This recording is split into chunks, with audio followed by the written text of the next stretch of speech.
I'm just going to show you a little kitchen tip, and I'm going to show you that it actually works too.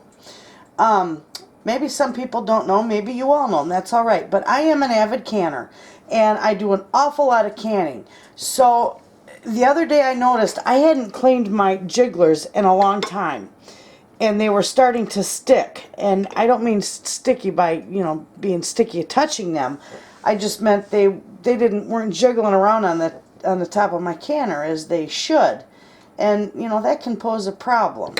So anyway, what I decided to do was, like I always do, soak them in vinegar. Now they've soaked in vinegar for about 2 days now. And I just leave them soak. And that's it. And it gets, all the crud comes out and they get very clean. Now you can't see down in there, but when I would look down in these little, you know, the holes in here in my weights, it was all looked gunky and brown and nasty. But let me bring this up here and hopefully, let's see, maybe we can do this way. I'll bring you in on that. You can see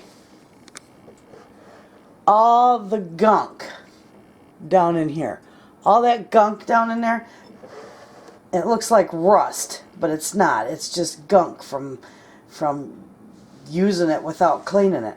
Anyway, this vinegar will get that beautifully clean. And you can also, you know, clean your vent on your lid with the same thing, with a little vinegar. Pour a little vinegar through it. But that's a good little tip there, and it will get your jigglers clean, and then they'll operate the way they're supposed to.